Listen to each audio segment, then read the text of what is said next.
Well, I met Teresa in 2008. We got married in October 2010, and things initially seemed to be fairly good. After about the 18-month period, there seemed to be a bit of a change in Teresa's attitude. She started getting a bit verbally abusive, and she awkward about things as well. Very awkward towards me, abusive in front of friends when we were out and things like that, and friends started to reduce the time they would spend with us because they didn't like it. I'd been up most of the night because of problems with arthritis, and gone to bed very late and was sound asleep at 7:30 when the two dogs started to make a fuss to go out. A cold morning, Teresa had to get up and tend to the dogs.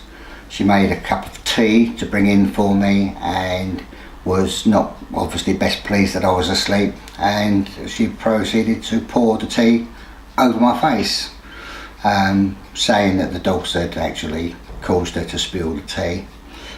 She wasn't very keen for me to go to the hospital at this stage, I think because it was going to be registered what had happened. 2 weeks after that, I'd excused that incident on the fact of her saying about the dogs, because I didn't have any reason to believe otherwise.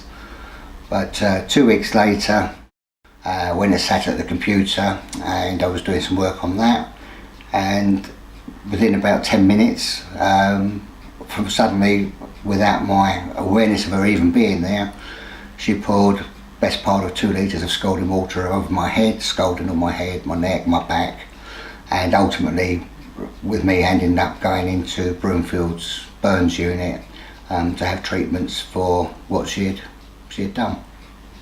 And that was the crime for which she was ultimately put into prison for 4 years. She always claimed that it was an accident. The extent of my injuries was 14% of my body mass, with burns measured as first and second degree. At the time it was suggested there would be possibly need for 2 or 3 skin grafts, but as I was put on a trial of a new treatment, they actually saved me having to have the skin grafts. But I do have now extensive scarring which I shall carry for the rest of my life. I have had a lot of support from different services. The police in particular were very supportive during the initial time of the incident, and following up, leading up to the time of the trial. There was always a victim support group there for me, and I feel that it would be wise for any man finding himself in a similar situation to me, or worse, where you've got abuse and violence, that it's not now the stigma that has always been. It's right for a man to come forward, make it known what's happening, get the help. The help is out there. If you find yourself in a situation like that, just make a phone call or call into your local police station and you will get the help that you need.